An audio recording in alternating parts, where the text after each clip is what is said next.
এনেছি, আজকের আমাদের পেটে লাথি মারছে কেন?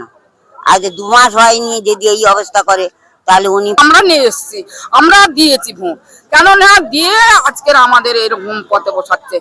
আমার শ্বশুরেরা ছিল 50-60 বছর হয়ে গেছে, ওরা তো চট ঘিরে ছিল, তারপরে এলো ছই দিয়ে ঘিরে, তারপরে থাকলো, তারপরে আমরা নিজেরা, আমি যখন আমরা এলাম তখন আমার 30 বছর হয়ে গেছে, আমার 4টে ছেলে একটা মেয়ে। এইখান থেকে ওদের পড়াশোনা শেখানো বাবুর বাড়ি কাজ করে করে, ওর বাবার বাড়ি কাজ করতো, এই করে করে আমরা পড়াশোনা শিখে তাদের বড় করছি। আর করে আমাদের এই মাথার যা ঠাঁই টোকা তুলে নিচ্ছে, আমরা শুনে আমাদের তো বুক তত্তর করছে। আমার শ্বশুরের আমাদের ঘর তখন বসিয়েছিল কেন, এখন তুলে দিচ্ছে কেন, এইগুলো নিয়ে আমাদের প্রবলেম। আমাদের একটু বাসস্থান দিতেই হবে, না দিলে আমরা শুনছি না। কত মানুষ এই বস্তিতে থাকে?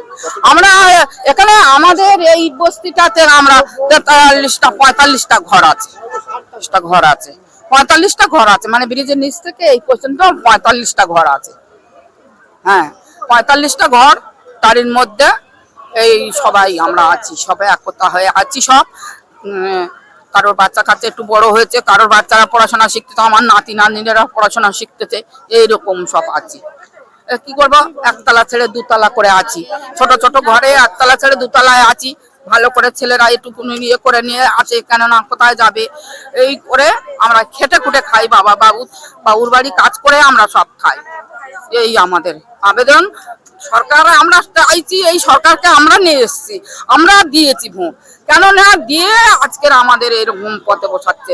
চারিদিকে চতুর্দিকে এই করছে, কেন করছে এটা আপনারা একটু দয়া করে বলবেন, কেননা না বললে আমরা শুনছি না, কিছুতেই শুনছি না, যে আমাদের পুনর্বাসন দিতেই হবে, না দিলেই আমরা শুনবো না। ওই যে বুলডোজারের ভয় দেখাচ্ছে, বুলডোজারের সামনে আমরা শুয়ে পড়বো, এই হচ্ছে আমরা লম্বা হয়ে শুয়ে পড়বো, যা হয় হবে। আমার বয়স হচ্ছে 62 বছর বয়স, আমার স্বামীর বয়স 67 বছর বয়স, আমরা ওই বৃদ্ধ বয়সে ওই বুলডোজারের সামনে শুয়ে পড়বো, কেননা আমরা বাচ্চা কাচ্চা অনেক কষ্ট করে মানুষ করেছি, জানেন কত কষ্ট করে এই পড়াশোনা শেখানো। ওর বাবা লরি কাজ করে, ভোর 3টের সময় যেত, আমি এই বাবুর বাড়ি কাজ করে করে তবে আমার বাচ্চাদের মানুষ করেছি। এখানে এসে আমার শ্বশুরের ছই ঘেরে ঘর করেছিল, আমরা জোর জবরদস্তি করে এসে আমার শ্বশুরে বলি আমরা থাকবো।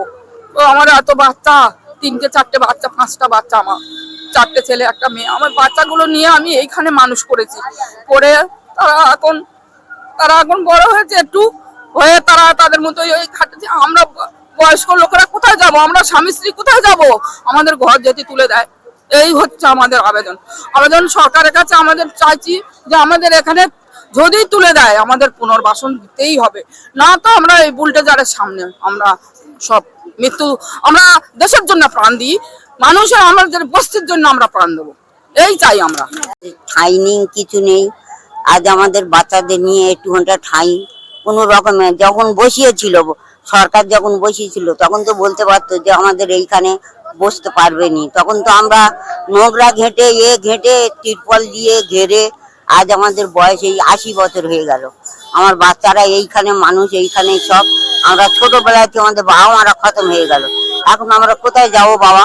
আমাদের একটু ছাদ না দিলে, আমরা বলি যে আমাদের একটু ছাদ দিলে আমরা এখন নিজেরাই চলে যাব, কিন্তু আমাদের ছাদের ব্যবস্থা যেন সরকার করে।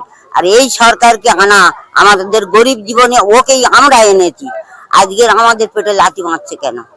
আজ 2 মাস হয়নি, যদি এই অবস্থা করে তাহলে উনি 5 বছরে গরিব শোষণ করে দিবে, তাহলে গরিবদের মুখে করে লাথি মেরে ও তো সরিয়ে দিবে। আর যখন ভোট নিতে আসে তখন কি হাতে পায়ে ধরতে আসে? তখন সব সরকার এসে হাতে পায়ে ধরে। আর এখন যারা গদিতে বসে আজ আমাদের গরিবদের পেটে লাথি মারতেছে, আমাদের ঘুম নেই, আমাদের চিন্তা ভাবনা, ছেলেপুলেদের পড়াশুনো পরীক্ষা, ছেলেপুলেরা কাজ করতে পারে না, ঠিক মতন ঘুমাতে পারে না, তাদের কিরম কষ্ট হচ্ছে বলো?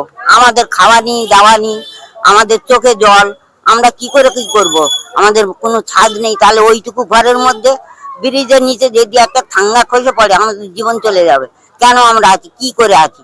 আমরা খেটে খাবো, আমাদের তো কোনো উপায় নেই, নেই ঘর, নেই বাড়ি, নেই একটা জায়গা, নেই কিছু, ওইটুকুর মধ্যে আমাদের সব। আমরা যতক্ষণ খাটি ততক্ষণ খাই, আমাদের কোনো সঞ্চয় নেই। এই অবধি আমার কর্তব্য, আর আমরা লড়াই করে বাঁচতে চাই বাবা।